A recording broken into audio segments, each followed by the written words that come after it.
Hey guys, what is up? It is No Help and welcome back to another video today. So I just finished watching the Winter Summit for 2026 and there is quite a lot coming up, including Raids 4.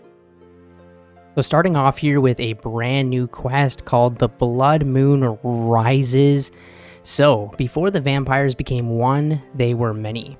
Scattered clans ruled beneath vampirium's scarlet skies, locked in endless rivalry where blood was currency and strength was law. From this chaos rose the Drakon clan, supreme through brutality, bound by a single scared riot. So it looks like this quest is going to be the end of the Merik saga. So at long last, the saga has began with In Search of the Merik, reaches its epic conclusion. The Blood Moon Rises is the darkest Grandmaster quest yet, pitting players against the full glory of the vampiric lord himself, the Lord Draken. You'll rally the last remnants of the Merik, uncover hidden secrets, and journey beyond the veil into the realm of vampirium, where the fate of both humans and vampires will be decided once and for all. Do you have what it takes to end the vampire dominion, or will the blood moon rise over your corpse? So a note on release timing, some of you eagle-eyed players may have noticed that the Blood Moon Rises is now scheduled for the summer 2026 rather than earlier in the year as previously discussed. With Deadman kicking off in January and the Blood Moon Rises serving as the climatic finale to the Merik saga, we want to make sure we are giving this quest and the world it unlocks the time and care it deserves. So rather than rushing to hit an earlier window, this additional development time lets us focus on polish, pacing, and ensuring the experience lives up to the scale and significance of the story we're closing out. From the quest itself to Vampirium's post-quest activities, our goal is to deliver something that feels worthy of the journey players have been on since In Search of the Merik. It's one of those things with everything in RuneScape, I would rather them spend more development time on it and make sure it comes out perfectly, like sailing for example, rather than it just being completely messy and then them having to change things after. So quest requirements, so to undertake this challenge you'll need to have completed both the Sins of the Father and a Night at the Theater, along with several skills at 70 plus and a recommended combat of a level 110 plus. As always, we'll confirm the full list of requirements closer to release, so it sounds like it's going to be a very challenging quest. Sins of the Father is a really hard boss fight at the end, and obviously a Night at the Theater you have to go through the Theater of Blood, so pretty high requirements and a bunch of skills, 70 plus. It's probably similar to like the Song of the Elves or something like that. So they're talking about spoiler warnings, right? So quest reward items. So while we won't reveal any spoilers here for the quest itself, every Grandmaster quest needs worthy treasures to match its challenge, and the Blood Moon Rises is no exception. Progressing through the quest will earn you not just renown, but tools shaped from blood and vengeance. So let's take a look at them. So the flail is finally getting an upgrade. So forged from the remnants of your blisterwood flail, this flail upgrade is the ultimate weapon against vampiric kind. Created during the quest itself, this scared, untradeable weapon represents the culmination of the Merik struggle and your commitment to their cause. While some of its base stats differ from the blisterwood flail, the upgraded flail's speed and vampiric specific accuracy make it the defined best in slot weapon for vampire slaying. So this is the stats, obviously, of the flail upgrade. So special attack. So like the blisterwood flail, the flail upgrade will have the retainer special attack. So the cost of 10% energy and traps a lesser vampire for 30 seconds. Special effects plus 25% damage and accuracy against vampires. So that's actually huge. It's got a melee strength bonus of 46, and yeah, it's only 50 attack. So pretty interesting. So a new spec weapon. So a new special attack weapon is granted to you at the end of the quest as an untradeable two-handed weapon.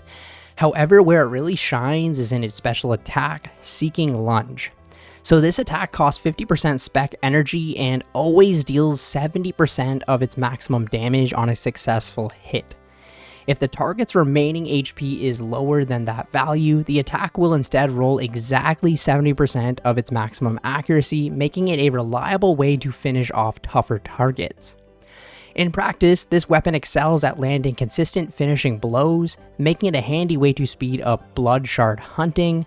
Paired with the flail upgrade for your regular attacks, this special attack rewards players willing to pay a little more attention by swapping out at the end of a fight, securing dependable final hits and shaving time off the overall grind.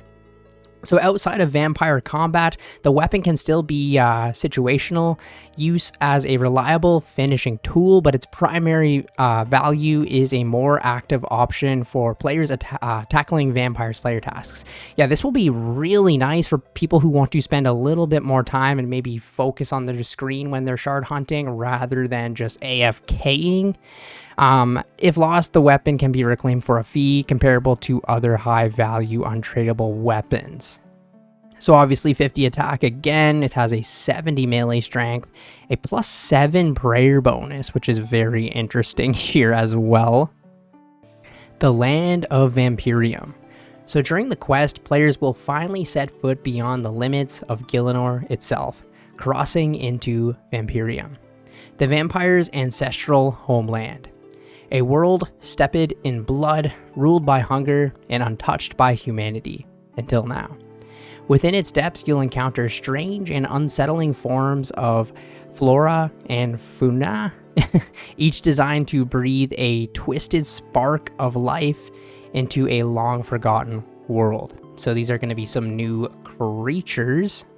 So if we take a look here, we've got a new bear, we've got a deer, a venomous bibbit, some snails, ticks, a huge beast, lots of cool new creatures, a freaking winded crow. Oh, this is super exciting. A lot of new, I guess, slayer creatures or just random enemies that are threats. And then it looks like this is Vampirium flora. This is new little things that are going to be on the ground, different sort of stuff like that.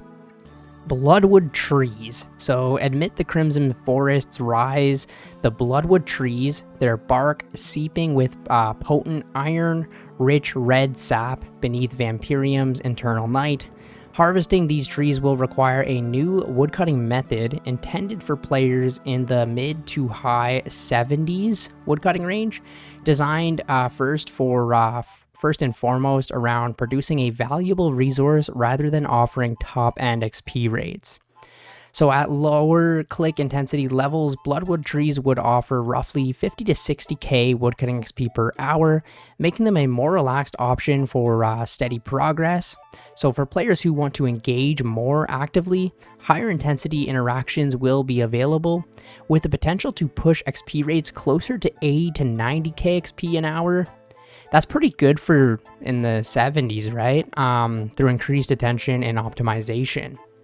So this activity is intentionally built around a spectrum of engagement similar in spirit to systems like Oathplate smelting.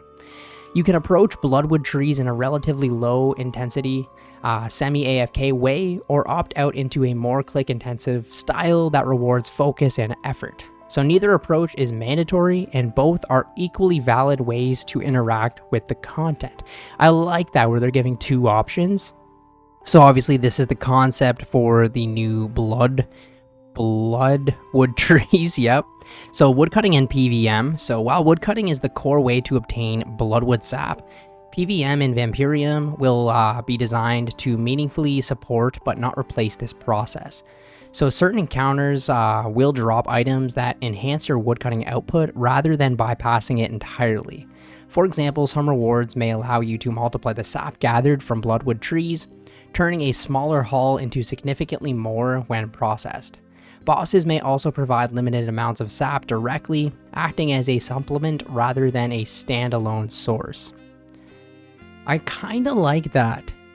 So this interconnection design ensures that players who engage with both skilling and combat will see faster overall progress, while still keeping Bloodwood trees firmly at the heart of sap production.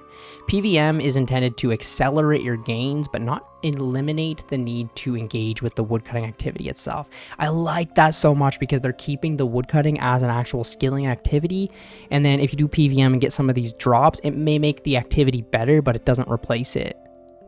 So these were pretty cool. They're called Seeker Arrows.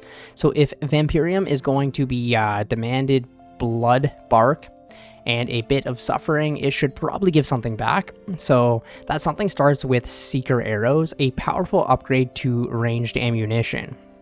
So rather than replacing existing arrows outright, Seeker Arrows act as an upgrade layer. They can be fitted to any standard arrowhead, including dragon, amethyst, rune, and others. So think about that, you're going to get a buff to dragon and amethyst arrows, enhancing the base arrow rather than competing with it. So it keeps the other resources like amethyst still valuable, rune still valuable. I like this a lot because they're not making other content dead, you know what I mean? So when applied, Seeker Arrows provide a plus 23 range accuracy, a minimum hit bonus of plus 2, raising your minimum damage from 1 to 3. So pretty strong if you say have dragon arrows with a twisted bow. That's pretty huge overall, and it's going to be really good for PVM and PvP. So doesn't really show too much besides the plus 23 attack and plus 2 minimum hit. Very, very cool. They're probably going to be somewhat hard to obtain. I can't imagine you're just going to be getting like 100,000 of these and just using them on Slayer tasks, maybe. Okay, so obtaining the Seeker Arrows. So at a top level, this process looks like this. So harvesting Bloodwood sap from Bloodwood trees. Optimally multiply your sap using materials obtained through vampirium PVM.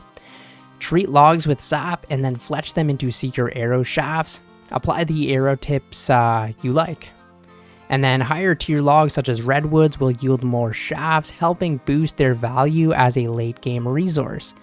This is so good and so well thought out because it's going to make every resource in the game still actually have value. This is just adding to it, you know what I mean?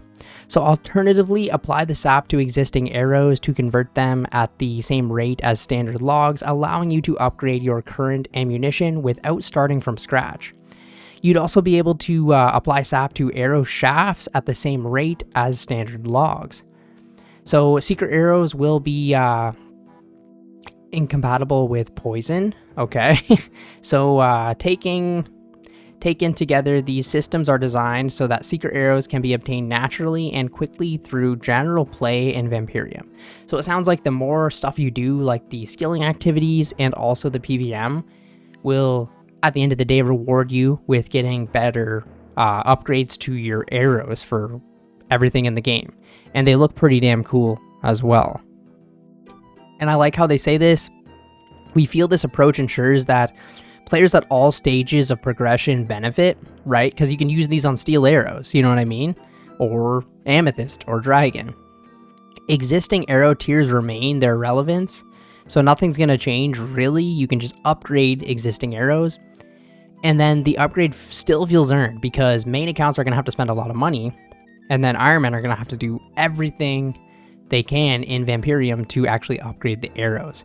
We'll be keeping a close eye on feedback around Seeker Arrows before moving toward any polling, and we'll share farther details once we're confident this design hits the right balance. I feel like people are going to say this is overpowered because at the end of the day, it's just a straight buff overall, and it could be really helpful for things like certain bosses, you know what I mean, even raids. But at the end of the day, you have to put a lot of work in just to get a little bit of bonus. You know what I mean? So I think it's really good. I don't know, I'm sure really how to pronounce this. Stymphike, whatever, circling high above Vampirium's twisted canopy are the birds. Birds that descend only when the conditions are just right. So catching them introduces a new method built around a two-part hunting process that reflects Vampirium's brutal food chain. So the activity begins with gathering smaller creatures to use as bait, using bok traps in a similar fashion to existing hunter methods. The initial step requires 76 Hunter and is more hands-on, requiring active engagement to build up a supply of bait. If you'd prefer to skip this higher intensity stage, main accounts will have the option to purchase these creatures from the Grand Exchange, allowing you to focus solely on the second part of the hunt. So sorry to Ironman, you're going to have to do the first process.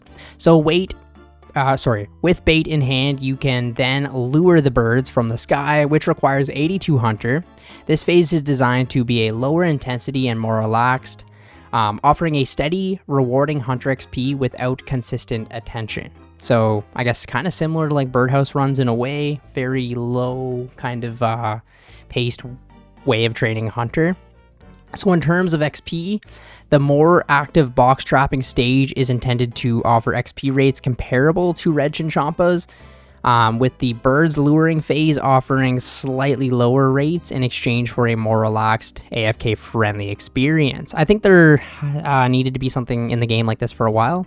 So the birds are not currently designed around major item rewards. Instead, the focus is firmly on Hunter XP, with room for smaller thematic bonus and flavorful touches that enhance the experience without overshadowing its role as a training method. So if you want to do this as an Ironman, you gather the supplies you need to actually hunt the birds, and then you get a lot of Hunter XP for gathering the supplies. And then when you want to chill out and AFK, you can go and do the chasing the bird method. Main accounts, if they just want to fully get 99 Hunter for AFKing, they just buy the stuff from the Grand Exchange and then just can AFK. Pretty cool. I do like this a lot, and I think something like this has been needed in the game for a while. Okay, so Leechfins. So beneath the surface of its scarlet rivers swim the Leechfins, lamprey-like creatures that feed on the blood of anything foolish enough to enter their waters. Leechfin fishing is designed for players in the low to mid 70s fishing range, introducing a new resource-focused fishing method that deliberately trades peak XP rates for access to a unique and unsettling new food source. In terms of XP, you can expect roughly 60k fishing XP per hour, keeping the method competitive without overtaking any existing high-efficiency training methods. When it comes to interaction, Leechfin fishing sits firmly in the medium interaction space. If you tried the fishing activity in the Moons of Peril dungeon, you can expect something broadly similar here: steady progress without consistent clicks, paired with a distinct vampirium themed twist that keeps the activity engaging. This balance allows Leechfin fishing to feel rewarding without becoming either fully AFK or overly click intensive, making it a strong option for players who value resources, flavor, and atmosphere over raw XP. Yeah, I think I'm going to be doing this a lot on my Ironman account.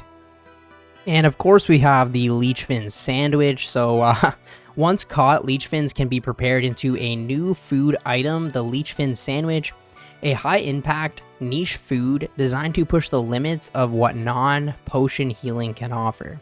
So the Leechfin sandwich is intended to sit between traditional hard food and Ceridome and brews, offering powerful healing in specific scenarios without replacing existing options or becoming a one-size-fits-all solution. So when eaten, the Leechfin sandwich heals you for 16 HP immediately, increases your next attack delay by 2 ticks, so similar to a Karambwan, sets your next eat delay to 9 ticks, 3 times longer than standard food, and causes your next successful melee hit to heal an additional 16 HP. That's actually really cool. So you won't be able to eat 3 times longer, but you'll actually gain 16 HP. This is going to be so good for certain bosses, I can already tell. So this secondary heal must be triggered within 12 seconds. So if you fail to land a successful melee hit in that time, the additional healing is lost. So the effect does not stack, and the Leechfin sandwich cannot be used as combo food. Okay, so there is a little bit of downside to it, but it is pretty buffed. What is that, 32? HP in one inventory slot. So the result is a food that rewards planning and commitment, shining in scenarios where sustained melee combat and delayed healing can be played around. but punishing careless use. Yeah, I think this is going to be overall a really good thing to add to the game, and I can definitely see myself using this quite a bit. The thing is, though, how do you actually make it? So creating the Leechfin sandwich. Leechfin sandwiches are created using the Leechfin, captured obviously with the fishing activity, bread, and then premium or fine fish offcuts. So very nice. You need bread. You can get that in a lot of places. The fine fish offcuts are from sailing, and then the Leechfin is from this new activity. So you can combine all three of those things together to make this. Very cool. I like that a lot. We've also got preparation stations would be available in familiar locations, including the Lumbridge Kitchen, Hosidius Kitchen, and the Cook's Guild. These stations can be stocked with bread using banknotes, then activated with a single click to set your character to preparing Leechfin sandwiches, keeping the focus on planning and resource management rather than inventory juggling. Very cool. Wonder how much XP this will get you for cooking, but that's pretty cool. I like it a lot. Bread is going to go up a lot. And of course, we've got PVM and Slayer. So of course, no new land in Mauritania's shadow would be complete without creatures eager to tear you apart. Venators. So among Vampirium's deadliest inhabitants are the Venators. Vampiric pack beasts bred for blood sport and relentless pursuit. So Venators require level 74 Slayer and are designed as a task alternative for players assigned Vampire Slayer tasks rather than a brand new Slayer assignment. If you're happy fighting traditional vampires, nothing changes. Venators simply offer a different way to approach the task. So this also addresses a long-standing point. Vampire sentinels are often heavily crowded, particularly for players hunting blood shards. They could have just said bots, but I mean, hey.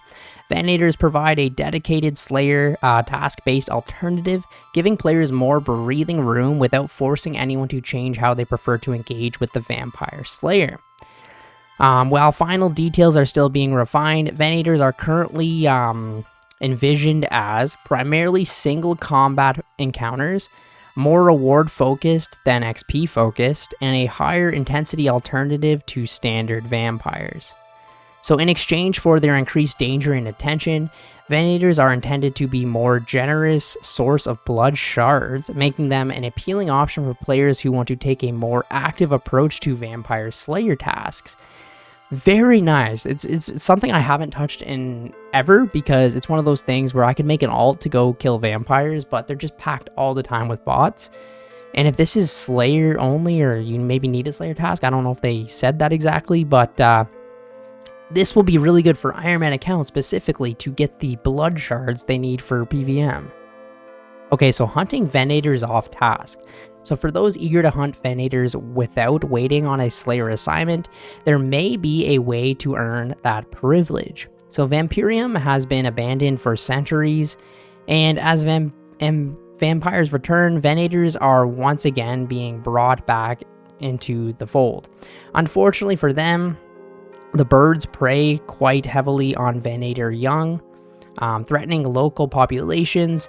Players who help them control the birds, the bird numbers, may find the local vampires more willing to look the other way, granting access to limited off-task hunting opportunities. Okay, so you basically need a Slayer task unless you kind of,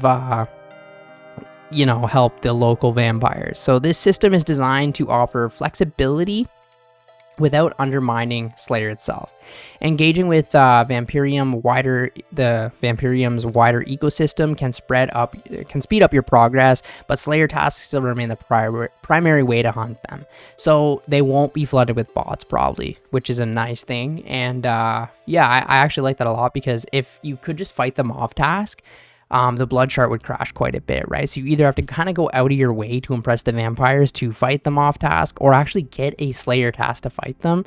So I think it's very well balanced. Maggots. So of all Vampirium's abominations, none are more grotesque than the maggots. Parasite horrors that blend the worst traits of maggots, leeches, and spioids into one vile life form. So these creatures exist in a disturbing circle of infestation and rebirth. Their eggs cling to corpses, waiting for scavengers to feed. Once consumed, the larvae hatch within their new hosts, feeding on blood from the inside until only one survivor remains. As it grows, the creature weakens, sickened by its unseen invader.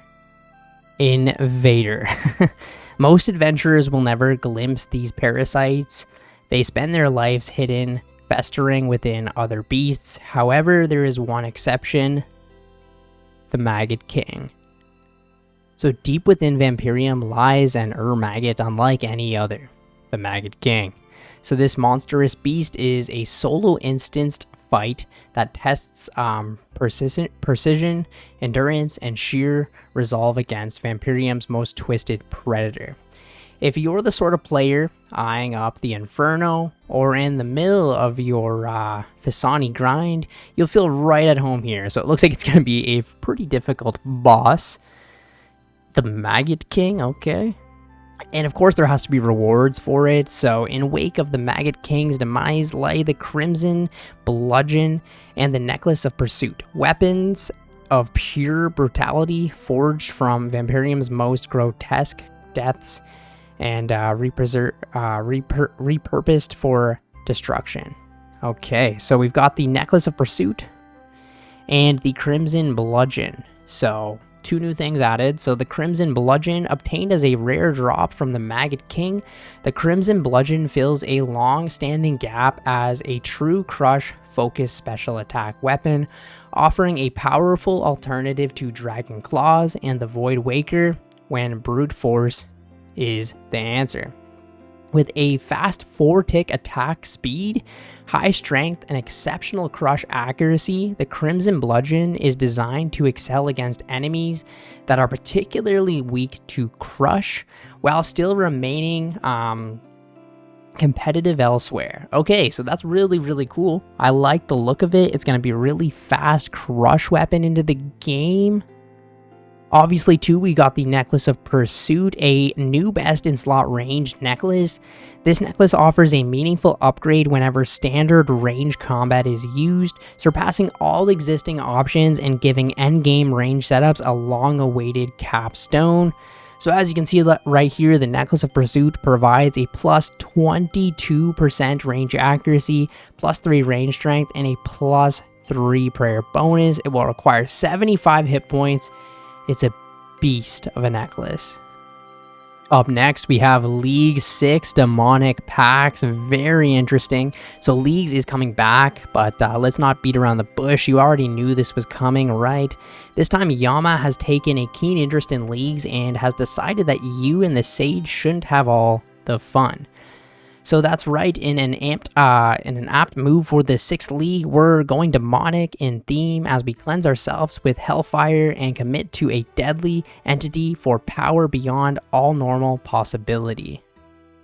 As always, you'll be met with a roster of tasks, powerful relics, new and reworked and returning, region locking, and of course something interesting, new changes, and we're not too far away from it either. This April, you'll be able to jump back into the fun.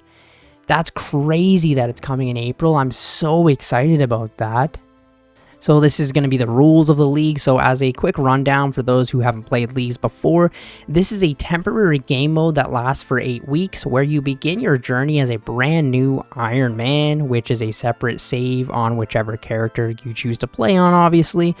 With an experience multiplier and a list of tasks by your side, you can choose how you want to progress.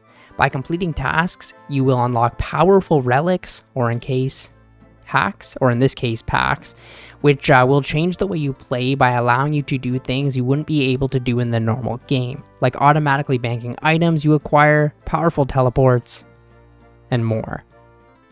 So in Leagues, you're locked to one region initially. As you progress through the list of available tasks and earn more points, you'll earn the ability to unlock additional regions. So be warned, you can't unlock every region, so you'll have to plan accordingly to what kind of content you want access to.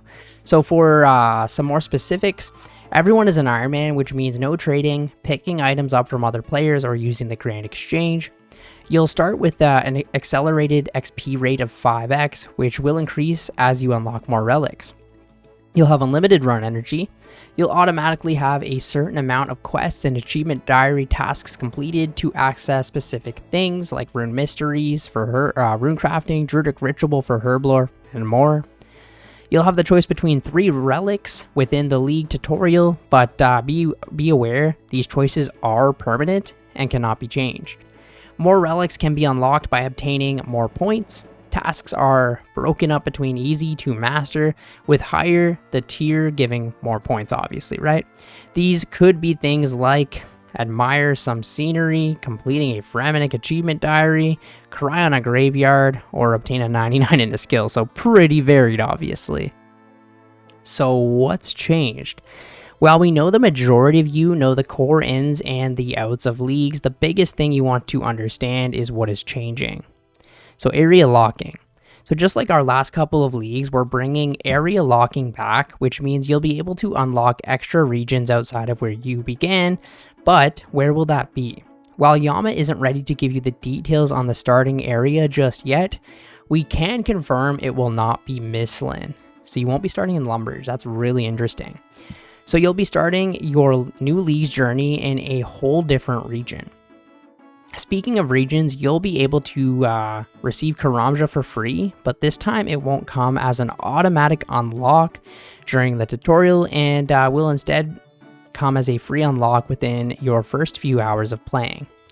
With starting in a brand new area for the first time in a region-locked leagues, it was important to us that you can spend time in a starting region without the need for anything additional. Karamja on its own doesn't feel like much of a regional or much of a region choice, so we still wanted to offer it for free to everyone. Yeah, because imagine just picking that. It's like, okay.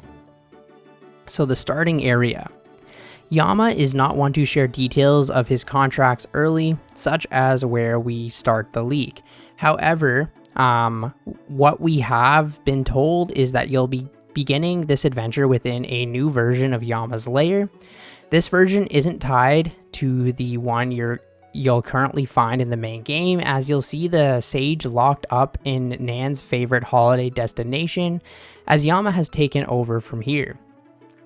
Within his lair, you'll be completing the tutorial, finding out more as to what happened with the sage, and will be a good way to get everyone ready before sending you off into the world. You'll be able to come back to this starting area at any time, but we'll talk more about this later. That's crazy. So boss variants and their rewards.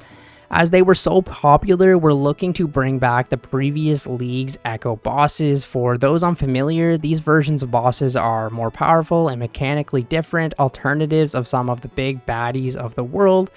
Well, this time you'll be mostly familiar with what bosses you'll be facing. You might not see all the rewards from last league's return, and instead some new friends taking their place. We'll share more soon. Demonic Pacts. The other very popular area is Combat Masteries, a complementary system that came alongside relics that focus on purely combat and give some interesting and unique boosts. The system will be making a glorious return this league, but with some exciting, less linear changes. We'll look into share more on what you can expect from this new Demonic Pacts in the future. And then sailing. So while sailing's inclusion is very recent and very substantial addition to the game, we've decided not to include it as a part of the League 6. While this could be a great exposure for those that just play leagues or allow those who haven't tried it yet to dip their toes in, we wanted to give the community the opportunity to enjoy sailing as it was intended to be played. That's actually a really good point, to be completely honest, because it's one of those things like if you never tried sailing, you just do it on a league, you'll get to just skip to everything good without actually being able to try it in the main game. I like this. So any future skill that is added to old school, right there, that means there might actually be a future skill, will not be part of any game modes for the first 12 months of its release. However, you should expect to sail across the seas in the future events from 2027 onwards. And here we go. Here is going to be some of the rewards. So, although you won't be gaining any XP on your main, that doesn't mean you can't benefit from some flashy in-game rewards to show off your league's progress. As per usual, we have a combination of consistent rewards like the league's costume, banner, and home teleport animations alongside some other devilishly themed goodies. So just like every other leagues, we will of course be giving players trophies depending on what rank they achieve, from bronze all the way to dragon, that will lean into this league's theming. So this is the demonic Pacts outfit. It looks okay, but then the last tier, the helmet, looks crazy cool, especially with the staff. We've got the demonic Pacts banner, interesting banner right here. Okay. We've got the home teleport, which you can't really see it properly here, but you'll see it in the game, and these are always interesting. Now this one is by far my favorite, the Yama's Throne, the Demonic Throne Override. So you can use this for a Demonic Throne Override in your POH. Also, we've got Demonic Minions Thralls Override, so you can use these guys as your Thrall Override. So that's actually really cool because you use Thralls all the time. We've got some weapon ornament kits. So we've got the Trident of the Seas ornament kit, the Trident of the Swamp, the Ivan Staff, and the Soul Reaper Axe ornament. Very cool. And it looks like there is a Oathplate Slayer helm that you can get. I really like the white one. Wow. Oh, this has got to be actually the coolest one. The Demon Butler Override. Are you kidding me? We've got the demon skin color, so you can be red now. That's cool. And you can make your character look like this guy. Now, probably for the most exciting reveal of this Winter Summit is the Fractured Archive. It is going to be the brand new raid. So Old School's 4th raid will see you venturing into the Fractured Archive, a veritable treasure trove that's full to the brim of powerful artifacts and ancient knowledge, assembled by Guthix himself over the course of millennia. Unfortunately for you, much like a line of fires seeking along Varrock, word spreads fast in Gielinor, meaning you're far from being the first to set foot in the archive. As you journey throughout these ancient halls, you'll encounter agents of other gods, curious creatures, Guthixian guardians, and more. It's up to you and up to 7 friends to stop the contents of the archive from falling into the wrong hands. Simple. So speaking of simple, we're taking a Theater of Blood style approach this time around, meaning you'll face a bunch of bosses, encounter no puzzle rooms. Think about that. The puzzle rooms are the worst part of the raid. There will be no puzzle rooms, and have an epic showdown with a final boss. It's just you, your friends, and the fight of your lives. While it's far too early to discuss things like difficulty, we're comfortably saying that our intent here, similar to the Theater of Blood, is to make a group of bosses where the focus is on simple mechanics, leaving plenty of space for you to optimize and make the best players really stand out as a cut above the rest. So I really like this approach where they're really just removing all the stuff people don't like the puzzles and the skilling rooms. Like if you go into a raid, you want to go there to fight bosses. You don't want to go there to solve some stupid puzzle that you just end up using Runelite for, right? We want to go there to fight the bosses, and they're taking the approach with Raids 4. We'll be diving deeper into the details throughout the year, rather than trying to talk about one of the most anticipated updates of 2026 alongside everything else that we're showing off at the summit. Having said that, we've got some things we'd like to share about our intent here that we imagine you'll have questions about. So players will be able to solo the raid, though our current plan, subject to change, is for the raid to scale between 2 and 8 players, meaning solo clears will be possible but difficult. There will be a practice mode in which allows players to jump into any boss in the raid and practice killing it on the regular difficulty. However, this mode will not be available on release and will instead launch in weeks following the raid's release. This will help keep things competitive in the early days and add more excitement to the early deep run until the raid has been figured out. I really like that approach, so you can actually practice the bosses. So on release, a full team wipe will reset the raid. In the weeks following the release, we'll move to a TOA style wipe system where you have infinite tries but reduced rewards. I like that too. And accessing the Fractured Archive will require the completion of While Gothic Sleeps. We know that this would prohibit some builds from accessing the encounter, but we'll talk more about accommodating all players in a future blog, so we'd advise you not to worry. So it will require it, but maybe not. So that means that on release, you'll need to form a team and complete the raid at a fixed difficulty with 0 wipes to clear. Not a single honey lotus in sight. That means no brute forcing this time around like the TOA's release. As things settle down and you talented folks start figuring things out, we'll adjust so that more players get the chance to have a go at raiding the Fractured Archive, but we're hoping to see a full throttle, maximum hype race to the world's first this time around. It'll be like an hour after it releases, I'm not even gonna lie. We're not quite ready to talk about rewards yet, but we're very close to having a proposal put together that we can share with you in the coming months. Our plan this time around is to talk through rewards in smaller, more focused blogs, meaning we'll only chat about 1 or 2 rewards at a time. We'll then discuss them with you while they're in the spotlight before moving on to another reward. We'll then see how you feel about them as a complete offering. This is very different from our previous approaches, but we think that it will be helpful for everyone to avoid having one specific part of a rewards offering. Yeah, I like that a lot better because then you can actually focus on this maybe new weapon or something like that, right? Rather than getting 10 different things at once and it's like, well, this will do this and you know, I really like this approach because then we'll actually get to have a full dedicated blog onto like one reward. Ooh, we've got some concept art sneak peek. So it does look pretty cool just from this little concept art right here. Okay. Here's a look at some environmental concepts showing that organic side of Gothics that we're so used to seeing, with greenery and tree roots encasing the area, while also demonstrating a revengeance for the natural world.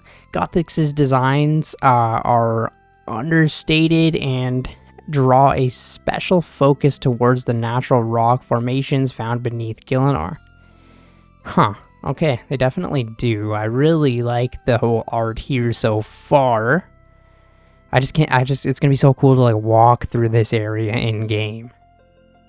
So that's you for scale on the left. Good luck getting through the Archive's bouncer. The Archive Guardian has lain dominant for thousands of years and is less than pleased to have been awoken from its long slumber. Now the Guardian has just one job: defend its domain. So, I guess, yeah, that's you on the left right here. Okay. So unlike the peaceful priests you'll have encountered throughout your journey, of course, he's here to find artifacts worthy of Saradomin himself, and any attempts to stop him will be met with ferocious resistance. So that's all you're getting for the time being, so make sure to keep an eye out throughout 2026 for more blogs, polls, and sneak peeks at the Fractured Archive, releasing late 2026. So yeah, they pretty much gave us nothing, but just a little sneak peek, okay. Sailing into 2026. So as we enter 2026, this year's Winter Summit feels particularly special for sailing. It was our Winter Summit back in 2022 that we asked the community whether you wanted to see a new skill come to the game. Thousands of you voted. All of your passion helped to fuel and guide our development, and now 3 years on, it's a reality. Sailing is in game right now, and we couldn't have done it without you. The volume, quality, and passion of your feedback has been nothing short of incredible. Because of you, we've refined the skill into something we are proud of. You've helped shape sailing since the beginning, and we're not stopping there. Looking forward, we've got lots planned for sailing. This year, we want to build upon the strong foundation we've made together, taking learnings from what went well, and importantly, what we could have done better. Grab your sea legs, because here's a closer look at the sailing roadmap for 2026. So they changed it a little bit, obviously, right? So in the spring, we can expect the boat combat fixes, which I think was by far the most needed of fixing. They moved the Red Reef over to the summer, which kind of sucks. It's going to be the new quest that's coming into the game, but it was going to be very soon, but now it's going to be this summer. We also are getting the player-designed island in the summer and a combat update, so very exciting for the summer. Autumn, we're going to be getting a sequel quest to the existing storyline, and most importantly, a brand new Barracuda trial. And then beyond, they don't know exactly when this is going to happen, but we're going to be getting the sea expansion. So in the spring, boat combat rework. So after reviewing your feedback, it's clear that we need to spend more time on boat combat to make it feel better for players. The results from the sailing opinion poll showed a clear picture that improvements needed to be made here as a priority. We can see that players don't currently feel that boat combat is worthwhile activity for various reasons. Cannons feel expensive, slow, and unimpactful, plus a range of other smaller issues. We're taking this feedback very seriously, and as a result of this data, we're prioritizing boat combat as our first major launch for sailing in 2026. For the last few weeks, we've been looking into pain points, frustrations, and suggestions on what we can do to improve this area. We've come up with some changes which could help to address the major issues. Here's what we would like to do. So starting off here with cannonballs. So we recognize that getting cannonballs in sufficient quantities has been a pain point since launch. We've added the Ancient Forge to speed up smithing of cannonballs, but you've told us the real problem is the amount of cannonballs per metal bar. So therefore, we would like to separate the cannonballs used for the Dwarf Multi-Cannon away from the cannonballs used for sailing. The exciting steel and granite cannonballs would be renamed to Dwarven Cannonballs and Dwarven Granite Cannonballs, respectively.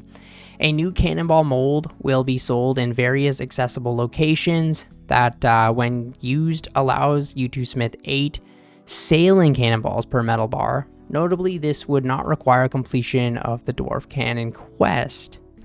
We know that many of you already converted your bars into cannonballs and wish we could have updated this sooner. If this goes ahead, we would not be able to reimburse any cannonballs. However, we do believe that this will create a better long-term cannonball economy. Additionally, we are going to increase the number of cannonballs that drop from various sources within sailing, such as from drop tables and from cannonball stall thieving. We will also ensure that cannonball shops restock faster. We have seen your suggestions for ammo saving mechanics on the boat. This is not something we are looking to explore at this time, as we believe separating cannonball types will help the economy. I don't know. So core combat changes. So when sailing launched, we wanted cannons to be the best way to fight sea monsters in any scenario. The fantasy is so cool. However, in order to achieve that, we ended up in a position where traditional combat feels sluggish and your gear upgrades don't matter. We've seen your feedback that sailing feels disconnected from the rest of the game. All these issues have caused sailing combat to feel like an unofficial fourth combat skill. Kind of, actually, when you think about it like that. Sailing isn't a combat skill, and we would like to bring it more in line with what you expect from the rest of the game. Cannons could be thought of as just another ranged weapon, slotted in a similar place to existing ranged combat, though slightly better in most cases, given the niche area it can be used in. As a result, we'll be adjusting cannons and cannonball stats to better suit their ranged weapon progression. On a similar note, we would like to open up the floor to allow ranged gear to count towards your range accuracy and strength when using sailing cannons, truly making the cannons feel like ranged weapons they are, and rewarding the gear you grinded hours for. Hours and hours. Yeah, 100% right. Kind of makes sense. If not leaning into ranged gear, we may want to look at sailing specific combat armor, although we have concerns about this making sailing feel like more of a combat skill. Yeah, at the end of the day, if it's like sailing strength and sailing accuracy, like, I don't know about that. We'd love to hear how the community feels about that. I personally don't like that approach, but we'll see. The fantasy of a slow, hard-hitting cannon hasn't quite been satisfied, so therefore we are proposing slowing down the cannon's attack rate, but in turn improving its strength to make up for it.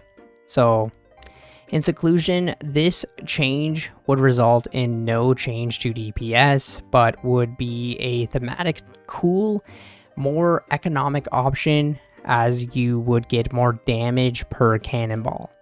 Not only will bigger hits feel more satisfying, but it will also make your cannon's stack last a lot longer. We want you to engage with cannon combat because you want to, not because the alternative is bad. We are confident that the above changes will make cannon combat more appealing. That said, alternatives are always good. Traditional combat from boats has felt sluggish and bad for too long, so we're proposing removing this restriction, making traditional combat from boats act the same as it does in the rest of the game. However, combat from a boat to land will remain disabled due to the possibility of bypassing intentional mechanics. That's really interesting. If it's as strong as it is in the main game, like, will cannons even matter though? You know what I mean? So we envision your progression through the game to weave between using cannons and traditional weapons. When these changes go live, the meta will likely settle on using traditional combat at the top end, with your crew acting as supercharged thralls. Exactly, that's kind of what I was just thinking, right? So for now, remember, cannons are only going to dragon tier, so dragons shouldn't compete with mega rares. I guess that makes sense at the end of the day, right? Most people are firing like rune cannonballs, and they're 40 attack, and then you're using a mega rare which is like 85. So you get your crewmates to fire the cannonballs, and then you just use your mega rare weapon, and there you go. So crewmates. So on land, combat can be relatively AFK due to auto-retaliate, but at sea, there is no such thing. Additionally, you might be constantly having to bark orders at your crew if you want them to attack different targets. So for this reason, we are introducing a fire at will mode for crewmates to allow you to engage in combat in a similar laid-back way. When toggled via the side panel, the crewmates would fire at any attackable creature they can find within range. We would also look to upgrade their range such that they can find targets the same way a player would. Okay, I kind of like that approach at it too, because then it will really make the combat AFK, right? And then you kind of just have to focus on your boat's health and stuff like that, your cannon top up. We also have seen your feedback on crewmates' combat capabilities feeling underwhelming. We would like to improve how their range level relate to their pirateering level, so that Jittery Jim stops wasting your precious cannonballs. Yeah. Others. So the Dragon Cannon Barrel can be difficult to obtain, especially as most players will try to get 2 of them for their boat rather than just 1. Currently, the only way you can obtain it is via shipwreck salvaging, with few options to speed up this grind. Given its rarity, going dry on this feels terrible. So we would like to add alternative, more engaging ways to obtain the Dragon Cannon Barrel. Hidden amongst the tangled kelp lurks the Veiled Kraken. Okay, a new high-level sea monster, not for the faint of heart. The Veiled Kraken will certainly fight back, similar to the Vampirium Kraken. However, for your trouble, they might decide to drop you a Dragon Cannon Barrel. Of course, being a Kraken, the Veiled Kraken would also be able to drop the Yankee Pain. So I guess it's one of those things where you could like kind of sort of do two birds with one stone, knock it out of the way. So obviously in the summer, we're going to be getting a new quest called the Red Reef. So this year, you'll continue the Troubled Tortugan's quest line with the Red Reef. This is a brand new quest that sees you going undercover to investigate a new suspicious trading company. You can expect twists, turns, and a lot of laughs along the way too. Since this was pulled back in 2025, we don't need to pull anything right now. We're releasing this content when we're fully satisfied with the state of ship combat. Since naturally during the quest you can expect things to get a little messy when protecting the Tortugans. So naturally this will mean a later release than what was originally planned, which might see late spring 2026 or later. So the rewards for this quest will obviously be the Troubled Tortugans, obviously, so all the quests like leading up to that. You'll need 52 sailing and 48 smithing, and you will get 15k sailing XP, 5k smithing, and access to the Sacred Grove containing Campor Tree resource, an invisible woodcutting of +7, and a deposit box. NPC boat combat. Are you tired of fighting sea monsters? Are you looking for a real fight? Soon, you can play through your naval combat fantasy of going sloop to sloop with another boat. Alongside the Red Reef quest, we would like to introduce the ability to fight boats at sea. These aren't just NPCs like you're used to. These are boats that can hold NPCs inside it.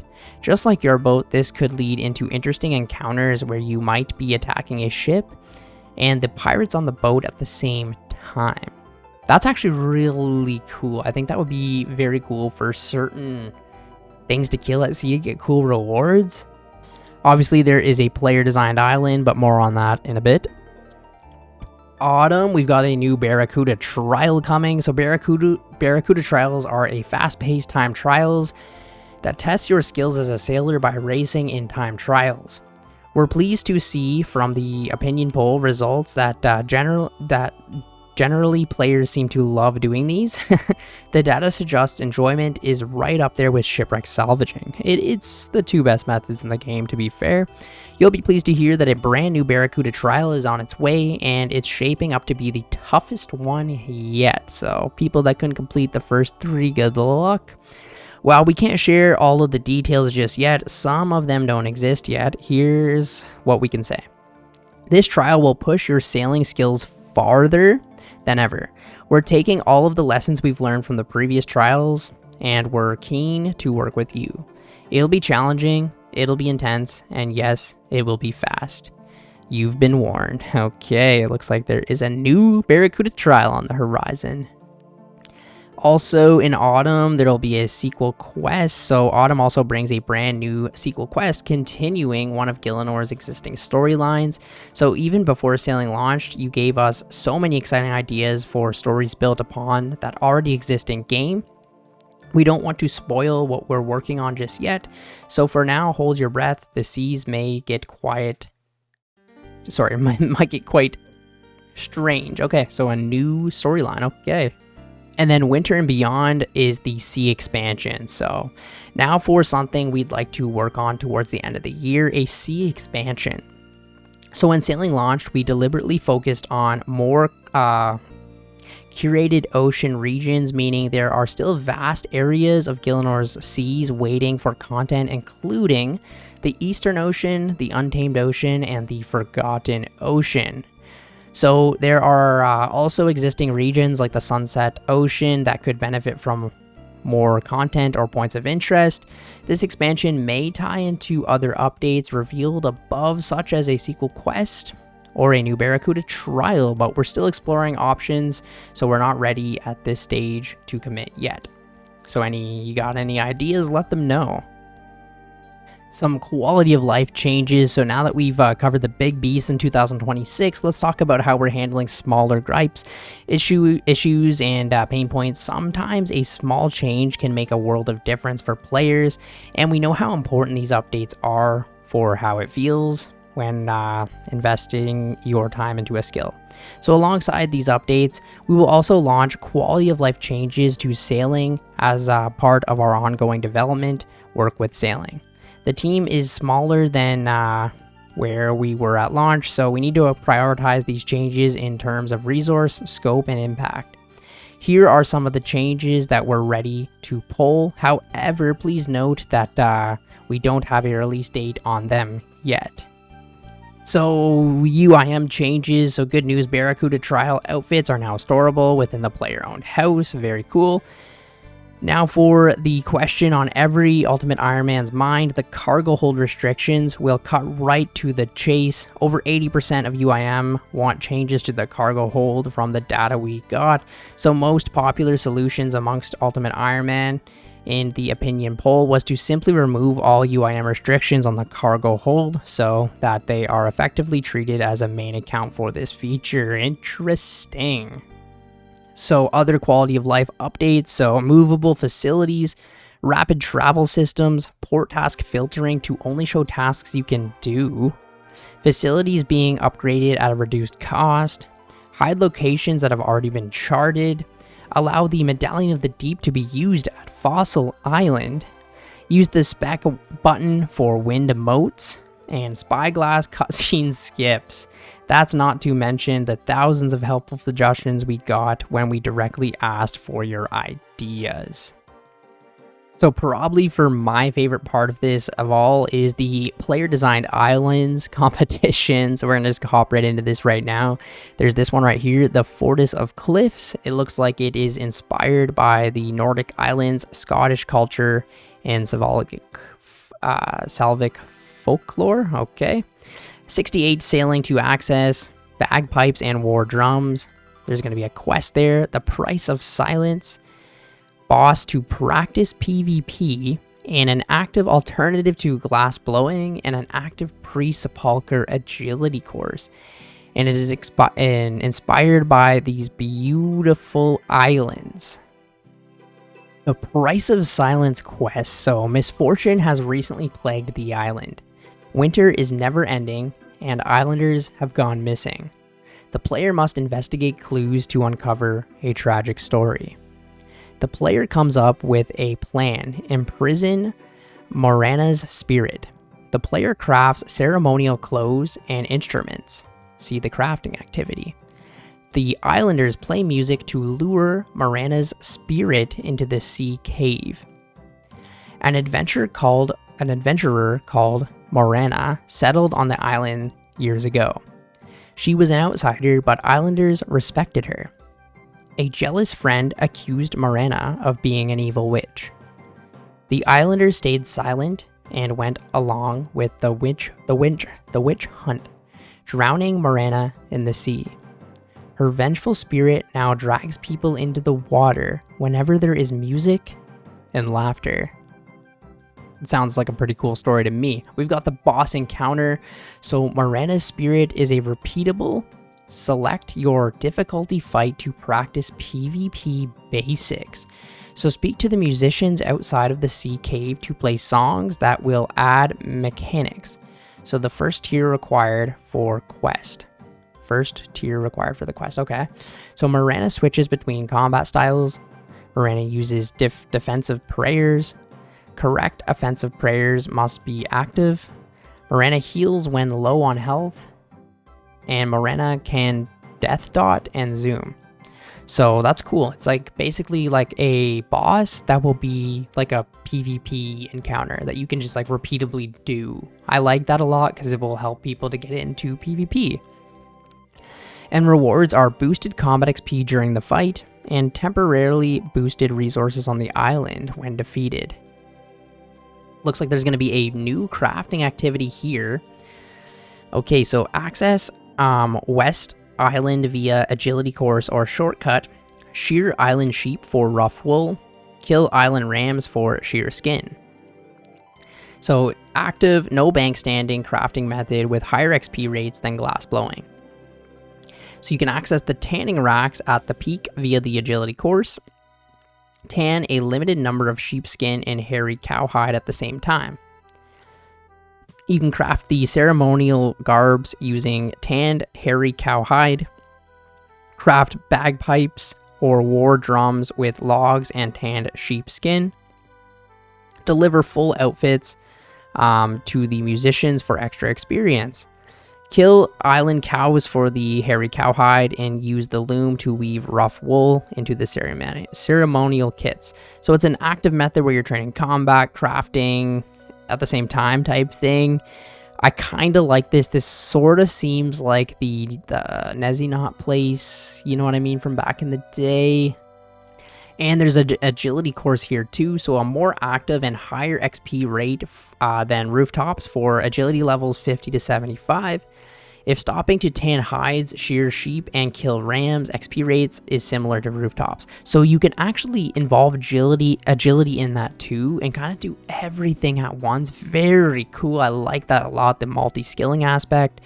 So you climb up a cliff, moving between rock faces to avoid falling rocks. Place hairy cow hides or sheepskin on the tanning racks. Jump across a shipwreck's mast during a period of low wind, indicated by the shipwright's sails. Navigate a frozen lake. Avoid standing on the cracks. Run along the narrow ridge. Avoid standing on the ice. Jump along moving spine of mysterious sea serpent, of the spine of the sea serpent. And then this is obviously optional too. You can shear the sheep and kill the rams for their wool and skin. And crossbow grapple a jutting cliff to get back to the island. So yeah, it's one of those really cool methods where you do so many things at once. I'm a big fan of this, and it's also like a higher agility, like more intensive agility methods from levels 50 to 75. Because you don't have options like the sepulcher then, you know what I mean?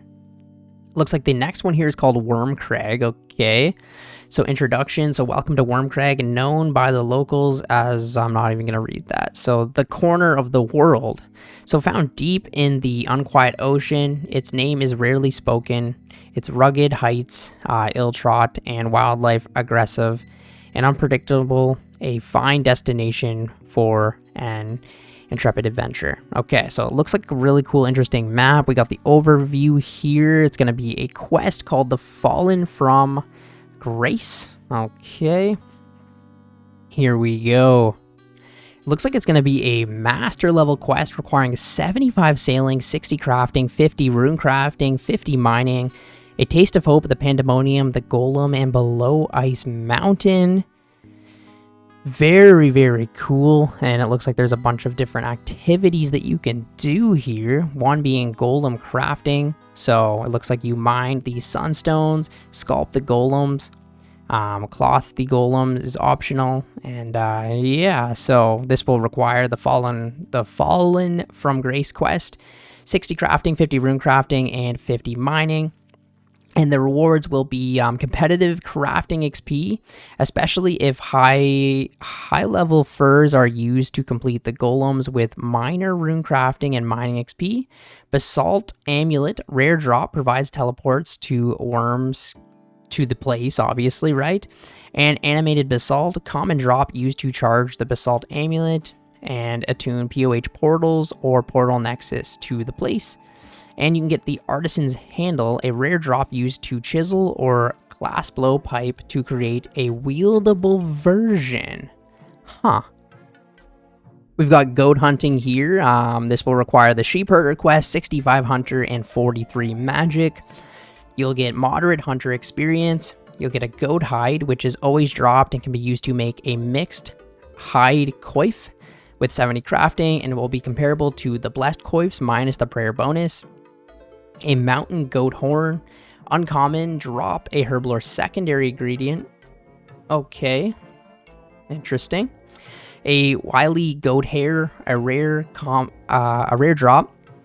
Combine with a magic butterfly net with 75 crafting to create a wily butterfly net, which doubles the catch rate. Okay, which doubles its catch rate. That's interesting. I guess can be useful in niche scenarios. And a young goat horn, a rare drop that can be used to transmog your baby Chinchampa into the goat.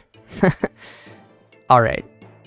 There's the Mad Angel, so you're going to need to complete the quest in order to do this right. And you will get a common drop, a base for new potions, okay? We got the Angelic Heart, a rare drop, a weaker imbued heart, boosting your magic by +8.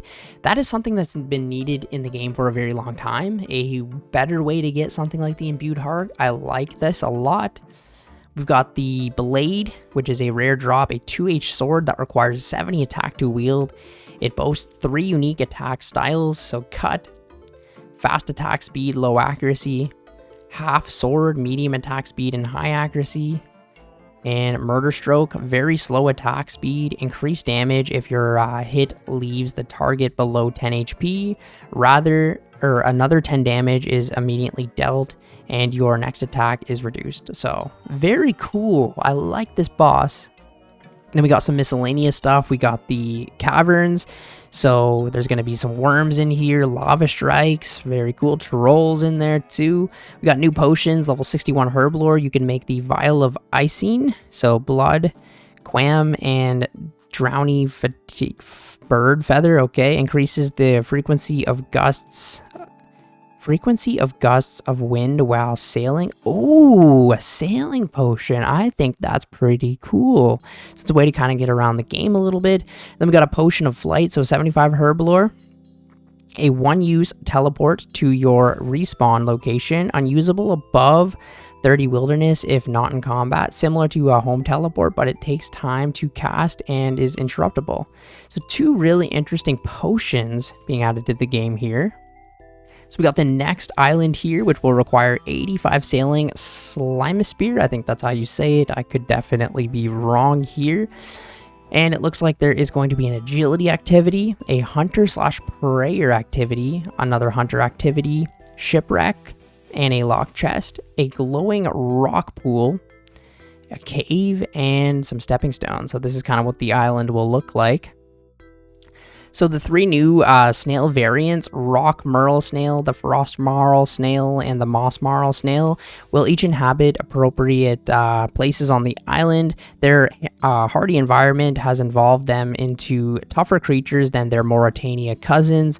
While still attacking with magic, these snails will deal considerably more damage when not wearing a snell, and be in the level of 70 to 90 range. So some pretty intense snails.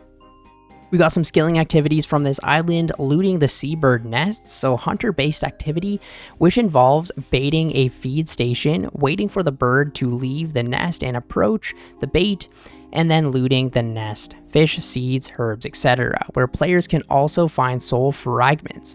Appropriate birds could be terns, osprey, and all the sailing birds, with higher level birds giving better rewards. Albatross nests require higher hunter levels, giving more than lower level tern nests. These soul fragments can be offered to the eerie light coming from the beacons atop the cliff for a chunk of prayer XP. I like this a lot. It seems like a lot of these people want a new hunter skilling activity into the game. We've got the Cliffside Scramble, so an agility-based activity similar to existing courses, but with some new geological features to traverse, mixed with some appropriate sailing-related objects, scaling down a cliff using a washed-up drift net.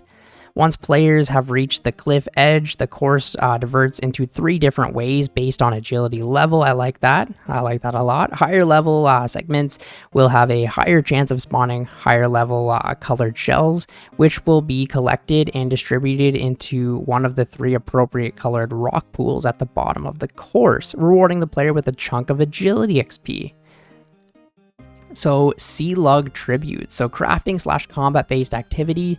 Snails can be fought throughout the island and cave, dropping their valuable shells.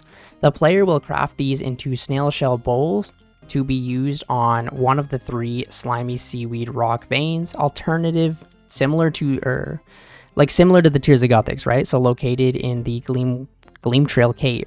These veins color either blue, green, or brown in rich seaweed waters, which can be collected using the matching colored snail shell bowl.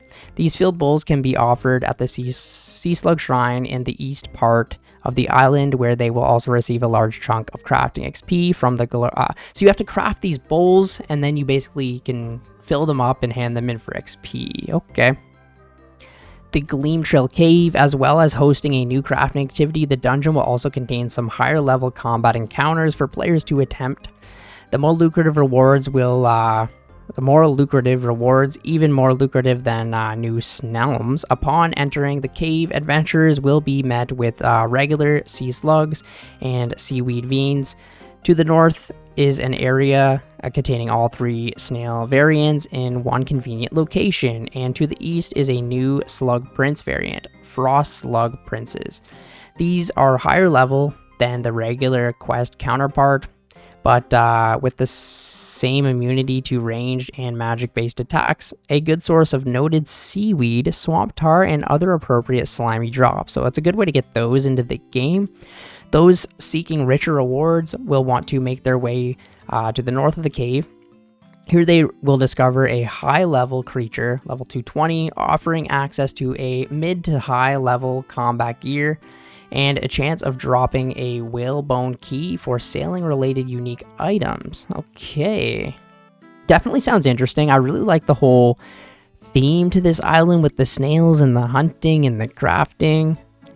Next, we've got the Sea Gnome Outpost by Ninja Pig right here. This one is an interesting little island, of course. So this island sits somewhere in the unquiet ocean, a sanctuary for a new race, the Sea Gnomes. A new species of gnome, a distant cousin from the tree gnomes. These aquatic beings are a peaceful and sorority race that tend to reside underwater. Okay, so it's like underwater gnomes. On the island and under the water surrounding it, players can find several amenities after the completion of the short quest. A gnome glider, good to get there. A new player-owned house portal. A herbalist and farming shop. A bank and altar. A port notice board and cargo table. In addition to the standard amenities, the island comes with 2 new features. Oh, this is good. A new Slayer Master. So this master's tasks can only be completed by killing monsters found on the new sailing islands. Huh. I really like that idea a lot. If this island doesn't win, they should take this idea because that is a great idea. Much like Konar, they reward a high amount of Slayer points per kill, and monsters killed have a chance to drop a loot key. This can be used to open a chest for sailing materials, boat parts, repair kits, cannons, cannonballs, seeds, and etc. I like that a lot. That is a great idea, and it might make this island win. A new agility course. So this course has a unique mechanic similar to Volcano. You can choose between receiving higher agility XP rates or choose to receive medium XP rates whilst also receiving loot. I'd like to incorporate some sort of random event system into the course with time-based shortcuts that appear occasionally, similarly to the Prifddinas course portals. Oh my god, I've been reading for like 2.5 hours now. There is so much in the Winter Summit of 2026. I could have made a separate video for all of these, but I just wanted to talk about all of them today and see your guys' opinions on these. These are going to be amazing. I pretty much liked everything that they did talk about for sure. It's a little unfortunate with some of the sailing stuff coming later, but it sounds like a pretty jam-packed year, and I'm excited overall. But anyways, thank you guys so much for watching the video today. I will catch you in the next video. See ya later.